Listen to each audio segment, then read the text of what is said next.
On Daily Politics tonight, we'll be engaging in the studio Group Captain Muhammad Garba Gumi, MNI, retired. He's also directing staff of the National Institute for Security Studies, Abuja. We're going to discuss the issues discussed at the ECOWAS meeting. Welcome to the program. Thank you. And thank you for having me. Yes, thank you. We'll take a short break, and when we return, the conversation with Group Captain commences. Don't go away.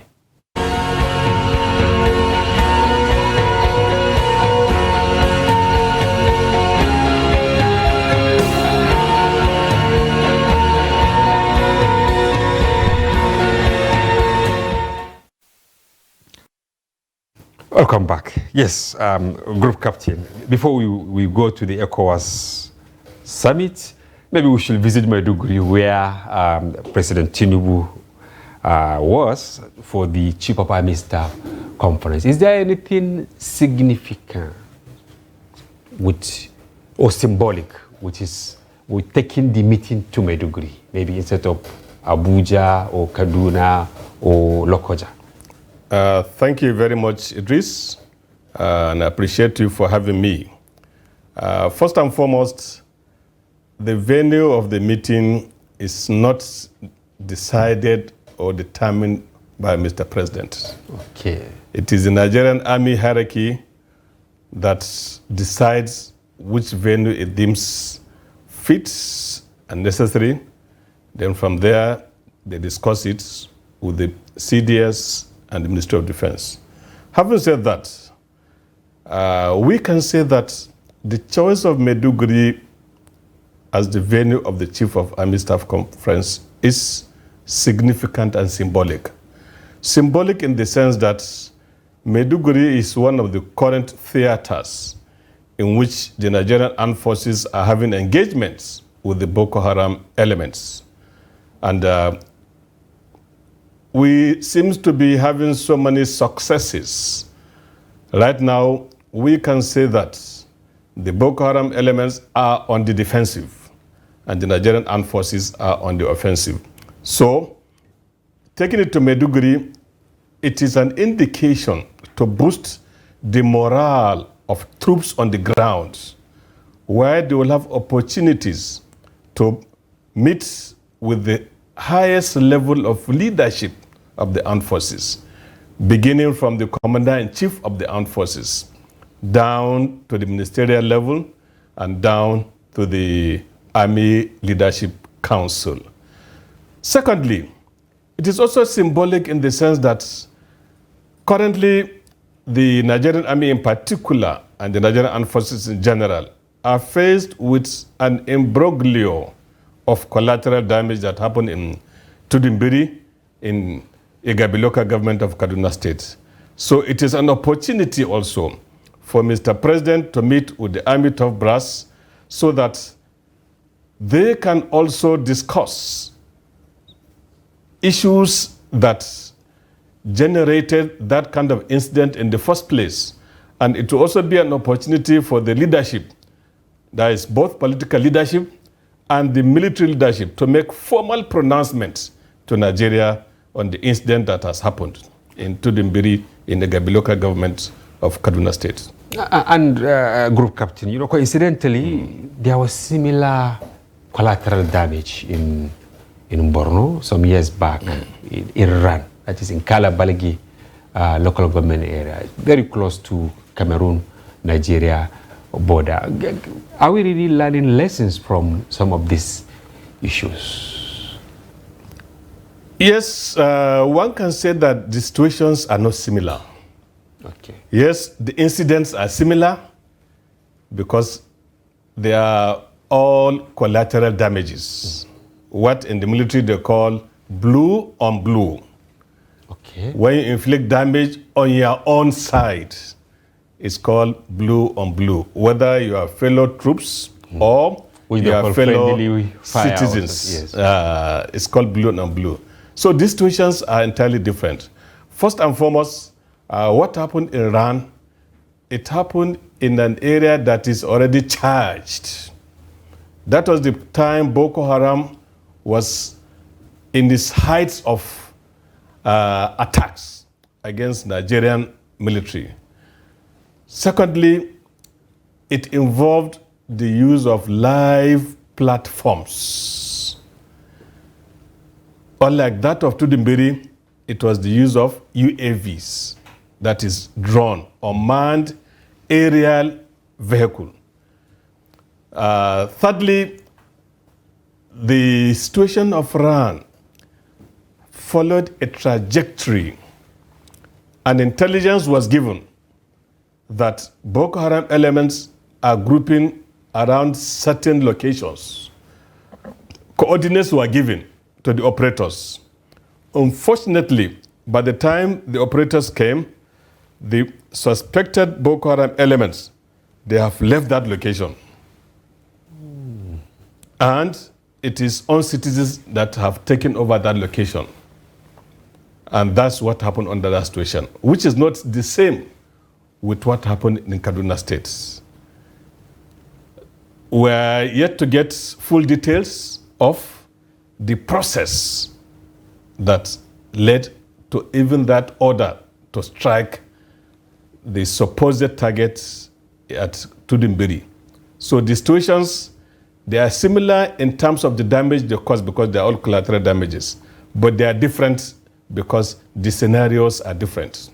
Yes, even though you are now retired, I'm tempted to ask whether the discipline, the respect for structure, that the military is known for, whether it's still there, because many people are asking whether the right thing was done even in discharging the unmanned, aerial vehicle that descended on Tudimbiri, or it was just maybe somebody somewhere that took a decision and then acted on it. I don't know. Do you think that discipline the military is known for is still there? Every mission has operation plan. And the operation plan will be guided by certain parameters that must have been taken into consideration by the people, the commander on the ground. The commander on the ground, before he takes certain actions, must have considered some parameters on the ground. So it's not about discipline or indiscipline, but generally, when you are conducting operations, there's this saying that every operational plan changes with the firing of the first bullet. Every operational plan, no matter how you can plan your operation, by the time you start engagement, the situations will change. And when the situation changes, what is called the fog of war comes in. So under fog of war, the commander on the ground needs to take certain decisions. Some decisions have to be taken in a split of a second. So therefore, that is why now the experience of the commander on the ground, the professionalism of the commander on the ground, the dexterity of the commander on the ground will come into play to be able to take the best decision within the circumstances he finds himself. All right. Thank you very much for this informed perspective on the dynamics, that came to play in Iran and then at Tudimbiri. Of course, I keep repeating that as a retired military officer, whether you will comment on happening in Rivers State, did it come to you as a surprise? You've seen the clips there, 27 in one fell swoop. Members of House of Assembly defecting to opposition party. Well, as a student of strategy, yes, one would say it's not surprising, particularly considering the trajectory of Nigerian politics, as well as the trajectory of the key personnel in Rivers State. Of course, like they say, Esau's voice, Jacob's hands. This is a coded language. Group captain. The political leader yes. of Rivers State, Nyesom Wike, he has not hidden where he stands. The only thing he did not say is that he is not a card-carrying member of APC. Yes. But in terms of his actions, his deeds suppose that he is supporting the presidential candidate of another party that is not his own party. So to that extent, you will not be surprised. And you will not be surprised because in Nigerian politics, usually personal interests usually takes over. Otherwise, in politics, how can somebody who is a member of another party and that person, I don't want to use the word betray, but goes against the decisions of his own party? What is telling you that, yes, for the moment, he is a willing tool to be used. But that person also, tomorrow, if the situation changes, he can also be a willing tool for your adversaries. And they said there is no permanent friend or permanent enemy. But permanent interest. Permanent interest, yeah. So what is bringing these dynamics in River State? See, I'm not surprised that they waited first until the appeal court has pronounced judgment on the election in River State. Yes, which upheld the election of the governor. Which upheld the election of Fubara. Then secondly, with what has been happening between Fubara and his godfather, Wike. Yes, it will now be one of the ways in which Fubara will also try to curry favor. If now they have formally decamped to APC, even though the governor, has not made an announcement, but the members of the House, out of 30-something, I think 27 or so. 27 of them, yeah. Out of only 32, five are now in PDP. They have decamped to...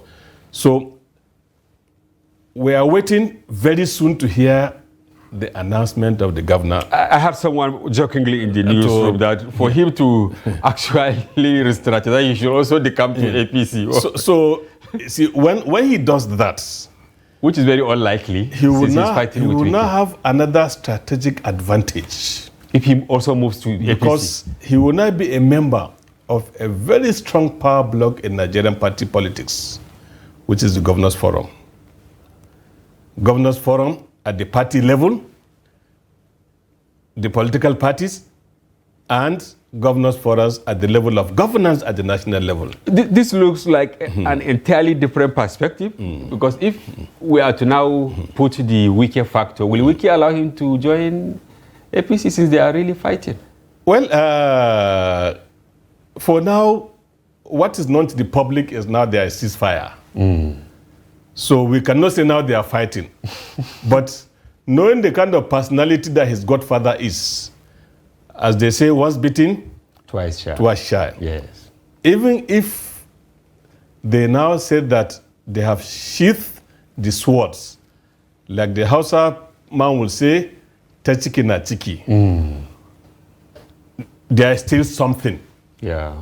Underneath, because even a few days ago, even though they have, they said they have now sheathed the sword, they have now been reconciled.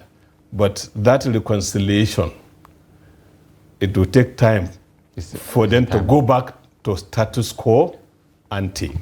Okay, finally, do you foresee Wike finally announcing his defection to APC?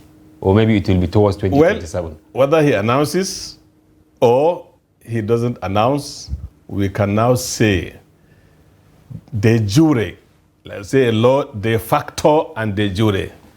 The destination and where you are. Okay. For now, whether he says he's in the APC or doesn't say he's in APC, he is part and parcel of them. A minister of the Federal Republic under APC. Okay. And there is any non-minister apart from him that is a minister who is not known to be a member of APC. Exactly. Or a sympathizer, a very, very serious sympathizer of APC. All right. Thank you very much on your take on the latest happening in Nigeria today. Now back to the business. The ECOWAS heads of state completed their meeting in Abuja yesterday. What struck me was when they said to talk to the leadership in Niger to give a timeline of sorts to return to democracy. Can we say ECOWAS leaders, they have swallowed their vomit? Well, I don't know what they vomited that they have now swallowed. Generally, when this kind of situation happens, usually you have to do what is called IGG, initial gra-gra. Okay. To show to the junta that yes, ECOWAS means business. But looking at the trajectory of how ECOWAS responded to military coups in Mali, in Burkina Faso, one will not be surprised that it is just a matter of time that the situation will eventually, gradually fizzle out, and they will reach this level they are now in. So it's not about ECOWAS leaders swallowing their vomit or not swallowing their vomit. It is normal. When something happens, when it is still hot, you show them that you what? You show them you mean business. And they too also, if their will is high, they will say, yes, even us, we also mean business. We are ready to defend our country. We are ready to defend our action. And that's why the ECOWAS leaders did what they did, by trying to galvanize their citizens, by bringing up issues of nationalism that will bring their citizens together towards supporting the new regime. Now, can we say Africa or West Africa is learning any lesson from some of the decisions being taken by ECOWAS? Because after Niger, we all heard what was about to happen in Sierra Leone, a few days ago. Exactly. And even though it did not happen, is it that military is becoming more emboldened across West Africa to say that, look, we can strike and we can go away with it? It depends on the way you look at it. But I think one way to look at it is a manifestation of crisis of governance. Or if you like, crisis of misgovernance in Africa. As well as the influence of globalization on politics in Africa. If you recall the collapse of the Soviet Union, the end of the Cold War, one of the issues that came up is the rise of liberal democracy. So from 1991-92, that was the era in which the one-party states in Africa began to open up and they started having multi-party democracy. That was the time that military regimes in Africa started intensifying their transition towards democratic election, because with the end of the Cold War, democracy became no longer fashionable. When the Cold War was on, military regimes, sometimes they are even sponsored by America. Because of what? Because of certain interests they want to project. So as at that time, they were not making so much noise about military rule, a military regime. And they don't make case for democracy. They don't make case for democracy, because they even toppled democratically elected governments. So it's Africa and West Africa in particular. What we are witnessing now is what? Is the crisis of governance and the crisis of misgovernance. And we're also having the crisis of which best system of political governance suits Africa. Is the problem of the average African democracy, or for the government to get things done for him or her, to make sure that the environment is safe, he is free to move about in terms of seeking for his means of livelihood without being attacked by terrorists or bandits. He has education, there is housing, there are roads, all these deliverables of governance. So Africa is at crossroads. To the extent now that Africa seems to be having the challenge of confronting two publics. One public is internal public. Internal public that is interested in what? Interested in getting things done for him or her. The basic needs that the citizen requires: health, education, food, employment, security. Or external public that is more interested in democratizing African countries. So those are the two forms of crisis Africa is facing. And don't be surprised, even in the 60s, West Africa had more prevalence of military coups than other regions of Africa. So it's not surprising. It's the same trend.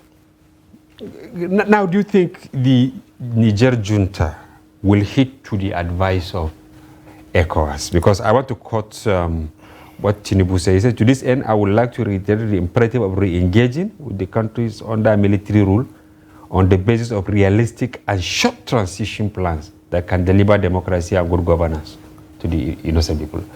Transition, short plans. One can say wait and see. Wait and see, because the ECOWAS authority of heads of states and governments have established a committee of 3 members. The presidents of Togo, Benin Republic, and I think Sierra Leone. Okay. They are the ones mandated to engage the military leaders in Niger Republic. And the focus of that engagement is for the military leaders to ensure speedy transition to constitutional rule in Niger Republic. And essentially, the committee has 3 main terms of reference: to engage the leaders so as to have very short transition. So the challenge is, what is short? Yes, is it 2 months? Is it 1 year? What is not short? 3 months? But in governance, it's almost impossible, particularly a country like Niger, that even organizing election, they need to be supported to fund the election, for transition to be held in 6 months. It's very unlikely. Even Nigerian transition that happened under Abdulsalam was about 9 months. And Nigeria had more advantages because it could fund its own election. But as it is now, Nigeria cannot fund its own election, particularly under the current situation of sanctions. Even when there was no sanction, it was a challenge for them. Now there are sanctions. It will still be a challenge for them. So the issue of determining what is short and what is not short is on that, but it's based on their discussion that will come out. Because by the time the committee engages them, they will say, yes, we want you to hand over. Because what I imagine that committee will tell the rulers that they want them to hand over within so periods.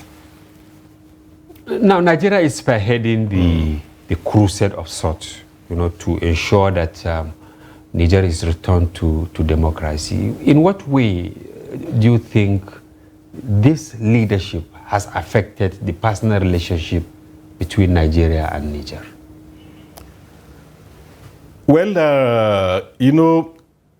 Nigeria, our reaction to external issues in Nigeria are usually influenced by our internal dynamics. They are not influenced merely by what has happened in that country. How do we view what has happened using the lenses of our internal dynamics. A typical example I will give you is the crisis in Middle East, Israel and Hamas. So the same thing in Niger Republic. So the internal dynamics within Nigeria, because of the contiguity, because of the historical linkages between states in the northern part of Nigeria and states in Niger, is influencing how some Nigerians perceive our engagement with Niger Republic. To the extent that when this problem started, it was projected as if it is a problem between Nigeria and Niger Republic. Exactly. Instead of as a problem between ECOWAS And Niger Republic. So that was the first wrong step on how Nigerians perceive, instead of to see it as an issue between ECOWAS and Niger, they were now seeing between President Bola Tinubu and Niger Republic. Okay, thank you very much. I think we'll go on a short break, and Thank you. when we return, we'll continue with the conversation. Viewers, don't go away. We'll be back shortly.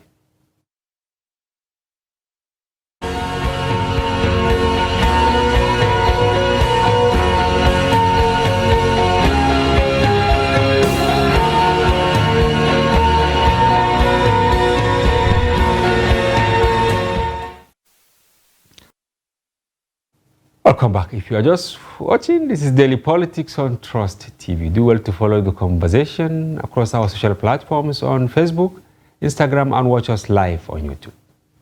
Still having the studio, Group Captain Muhammad Garba Gumi, MNI, retired, Directing Staff, National Institute for Security Studies. We are discussing ECOWAS and Niger. Welcome back to the program. Thank you, Idris. Yes, the last question I asked was whether it has fractured the relationship between Nigeria and Niger. But people are really complaining now with the closure of the border from Sokoto to Maiduguri, crossing about 7 states. People living around, the border community and across the border, they are all really crying. Do you think this sanction ultimately will produce any positive result, or it will further pauperize the people, especially in northern Nigeria? You talk about fractured relationship.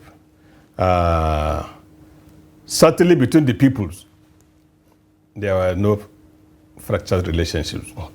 But we can say when this problem started, some things happened, which maybe some elements in Nigeria saw it as disrespect to Nigeria by the military leaders of Niger Republic. When a delegation of eminent Nigerians were sent, and the leaders said you are not interested in seeing them. You are referring to, I think, at the early hours. But if you look at it from their own end, you say, why should Nigeria be the first to start enforcing ECOWAS sanctions on Niger Republic?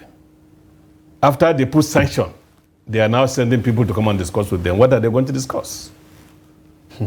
So they felt that strategy was faulty. Now back to the point I made about two publics, the citizens of the country as well as the leadership of the country vis-a-vis trying to pursue a toga to be seen by international community that ECOWAS is a vanguard in the support of democracy in Africa. Whereas the average citizen in Nigeria has not been able to establish the linkage between democracy and the quality of his life. So, the citizens of Niger Republic, the citizens of Nigeria, as far as they are concerned, the sanction is not to their advantage. Does it make sense to them? Does it make sense to them? Because their means of livelihood, most of them trade across border. And there's their means of livelihood. So they begin to wonder, what is the political objective of ECOWAS if the ordinary citizens in their respective countries are the focus of their action? They are being pauperized of sort. Of course. Now, what decision do you think ECOWAS should take to resolve this? Because it's like political solution is now grossly affecting economic prosperity of certain people. For now, ECOWAS has taken decisions. From the clip you gave, yes, the 64th General Assembly of Authority of Heads of State and Governments, where they set up a committee of the 3 heads of state like we mentioned earlier on, and they have given the committee essentially 3 tasks. The first task I mentioned is to engage military leadership in Niger Republic to make sure that there is speedy transition to constitutional governance. That is one.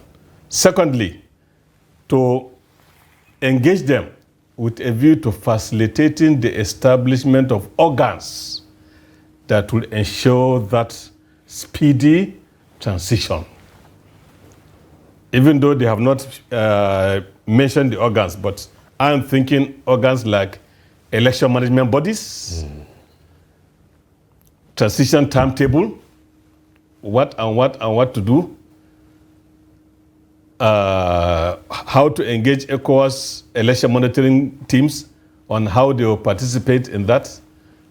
Then the third one, which is the one I'm talking how to engage with ECOWAS, that is for them to establish a mechanism for monitoring and evaluation of any framework for the speedy transition to civil constitutional governance. So what we await to see, we don't know. I believe that the ECOWAS has given the committee a time frame to come up with this, which has not been made public now. So we have to wait and see when this committee comes up with its report and what they are going to submit to the chairman or chairperson of the ECOWAS Authority of Heads of State of Government, who is the President of the Federal Republic of Nigeria. Don't you think that Niger, Burkina Faso, and others, they don't even bother about what ECOWAS is doing, going by the plotting of this alliance of Sahel states? What are the implications? Because it's like they are going to find a kind of confederation, you know, Niger, Burkina Faso, Mali, and all that. It's like they are forging a different front from their end. Well, the alliance of Sahel states is a potential threat to the unity of ECOWAS, particularly with regards to ECOWAS' struggle to ensure that democracy in West Africa has taken its stronghold. But at the same time, they have a challenge. All of them are landlocked states. Yeah. You're referring to Mali. All the 3 countries, yes, Niger. They are landlocked countries. So they have to rely on one of the members that has access to the sea for trade. And trade now is mainly maritime trade. There's no way you can trade if you don't have access to the ports. And the easiest access for them is the ports in West Africa. Either the ports in Nigeria, or the ports in Benin Republic, or the ports in Togo. Senegal is an option, easier option for Mali, but not for Niger. Not for Niger Republic. For Niger Republic and Burkina Faso, the only option for them for business. So, if you like, you can call it an attempt to bluff, so that you show them that yes, you can do this. But it is a lesson to that ECOWAS. There's a limit to how far you can go. Because as far as they are concerned, most of the citizens of this country, particularly the toga, the coup leaders in the Niger Republic, when they try to, through propaganda, to galvanize the support of the citizens, to create a national and patriotic consciousness, to the extent that they are now saying that Niger is now getting the second independence from France. That the previous independence was a flag independence. It is not that they get independence. So all these kind of threats, there is need for ECOWAS to look inward. And that is why the chairperson of the ECOWAS, in his opening remarks, President Bola Ahmed Tinubu, clearly pointed out that the only solution, long-term solution to the problem of unconstitutional changeover of government in Nigeria, resurgence of military coups, is through good governance to the citizens. And that is where the definition of good governance comes in. But before you define it for us, somebody sent me a text saying that the ECOWAS meeting validated a story. We did a certain story. Where is the ECOWAS force? In Daily Trust. We were asking questions. We couldn't find them. We talked to experts. They said it wasn't there. It's not that over the shelf that you just go on. Now they are saying they are going to put it. But remember, at the onset of the coup, they said they would dispatch ECOWAS force. Are they really not really belittling themselves by making some utterances that now comes to, to haunt them? You see, the ECOWAS standby force is an institutional framework that ECOWAS as well as AU has put in place for intervention in countries when the needs call for it. And within this framework, countries are expected to designate certain units from their armed forces. From their armed forces, that when the need arises, those units will be activated. Just like now, currently, there is the ECOWAS mission in the Gambia. There is also another ECOWAS mission in Guinea-Bissau. And incidentally, this meeting that the leaders have done, they have extended the mandate of ECOWAS mission in the Gambia. And they are also extending the mission in Guinea-Bissau in view of the recent security challenges that happen in the country, where some military officers engage in mutiny in an attempt to either overthrow the government or for whatever reason, but they are overpowered. So it is not that you have a standing force, ECOWAS standby force. It is a framework. It is a mechanism. It is an architecture that the countries have agreed that the moment the leaders have met and they have agreed on something, then they will now start making plans to activate. Just like now this last meeting has agreed that they are going to start the process of activating an ECOWAS counter-terrorism force. All right, I'm quoting Tinubu here. He said the Phantom Pushback Alliance appears intended to divert our attention from mutual belief in and commitment to democracy and good governance that will impact the lives of our people. Now, going back to the first issue you raised at the commencement of this interview, good governance. How can we get it right in Africa? Is the democracy we are practicing really faulty, or it is the actors that are faulty? Africa, I can say, is at crossroads. Africa is at a crossroads because we have now found ourselves in an international system that recognizes nation states to adopt democracy as the only acceptable form of governance. And because of our vulnerability in terms of our economy in particular, the resistance of Africa against the foreign economic forces that are very strong certainly will be very, very weak.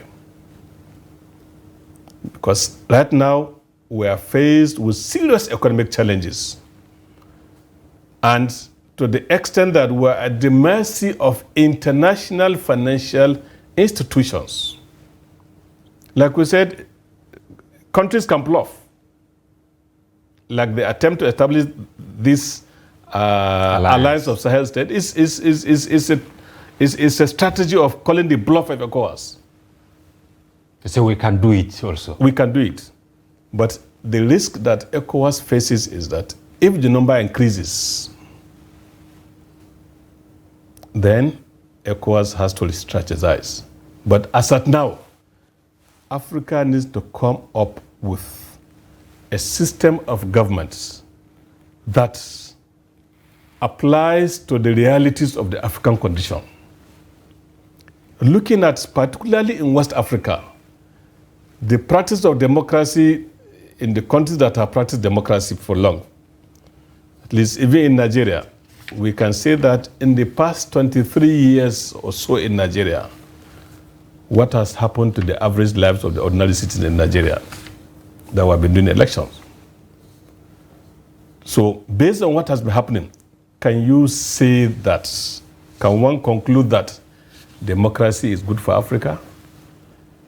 Africa is faced with so many challenges: illiteracy, ignorance, multidimensional poverty, disease burden, that are making people not to be thinking more about democracy, but more about survival. And those are the challenges that African countries need to rise up to the responsibilities. You are sounding as if you are in tune with the prescription of former President Obasanjo, who said we need to redefine the concept of democracy and have African democracy. Is it that we should bring traditional rulers to take over, or we, bicameral legislature, we make it one? How do we get it right so that those services that the citizens are craving for, they will get it? Getting it right is very difficult, because the first challenge is to even agree and determine what is right. That's the first challenge. You just mentioned, shall we go back to the previous, before colonization? For now, just like in international relations, every African country should determine what are its national interests. Those national interests, what form of government can best deliver those national interests. In strategy, it is called you harmonize, you synchronize between your ends, means, and ways. Where do you want to go? That means, what do you want for your country? What do you want for your citizen? How do you achieve what you want? Then, what resources do you require for you to achieve that? So, African countries need to really develop a national strategy. Those national strategies, the starting point is what? Defining your enduring values. Those are the ends. When you define your enduring values, now you determine what political structure that best suits you. What political system that best suits you. Political structure, whether it is a federal structure, whether it is confederal structure, whether it is a monarchy or theocracy or any form of government. Just like in Nigeria, where we say we're accepting federal system. Then, what system of government? Is it parliamentary democracy, if it's democracy you're interested in?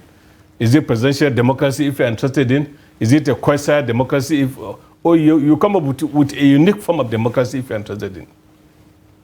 That will service the people. That will service the people. But if President Tinubu is to ask you and say, okay, Group Captain, based on your understanding and your philosophy and all that, what type of democracy do you think, or what do you think, where should we start in Nigeria? Well, you're putting me in the box. Not But I think, see, using Nigeria as an example, we have now found ourselves in a situation whereby the Hausaman call, if you are receiving beatings from left, right, center, up and down, you only try to block the one coming to the head. In duka yayiwa naka ake tarewa. So as at now, Nigeria, the beating is too much.